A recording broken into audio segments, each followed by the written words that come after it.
আমি অন্য জিনিস তুমি আমার যেহেতু কাজ করে থাকবা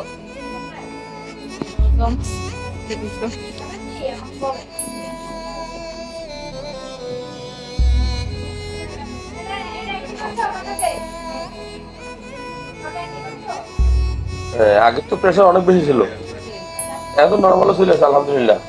স্যার ওই যে গ্রামে যদি মা আপনি বুঝছেন এরা কয় 2 দিন বন্ধ রাখতে কেন?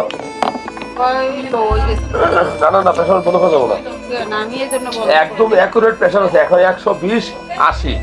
আর আপনি যখন আমাকে কোর্স তোমাছেন 160/75 এটা 85 ছিল, ঠিক আছে নি? এখন প্রেশার ওষুধ বন্ধ করে দেবেন। এখন শরীরে কি সমস্যা, খাই আপনি ভালো লাগে কিনা আগে সাথে? ভালো তো খাইছি স্যার, এখন ওই মাংস খাইছি না, হ্যাঁ তারপর থেকে অনেক চুলকানি মানে হালকা হালকা ওই যে আগে না, প্রেশারের রোগী গরুর মাংস খাওয়া কম হবে, কম করবে 1-2 টুকরা সপ্তাহে 1 বা 2 দিন, একদিনে 5 পিস। আচ্ছা আমি বলি, যাদের প্রেশার আছে ডিআরবিএস খুবই ইম্পর্টেন্ট। যাদের প্রেশার থাকবে, প্রেশারের রোগীরা কিভাবে গরুর মাংস খাবে, যাদের অতিরিক্ত কোলেস্টেরল আছে তারা কিভাবে খাবে, খুবই ইম্পর্টেন্ট।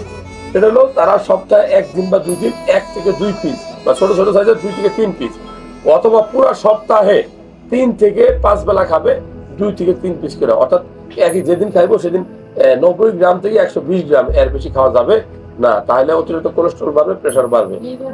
কারণ মাংসের মধ্যে সোডিয়াম থাকে, সোডিয়াম কি করে ওই লবণ মানে পানি ধরে রাখে, শরীরে পানি ধরে রাখলে প্রেশার বাড়ে। এই জন্য প্রেশারের রোগীদেরকে আমরা বলি যে গরুর মাংস কম খাইতে। আপনি কি আমার কথা বুঝতে পারছেন?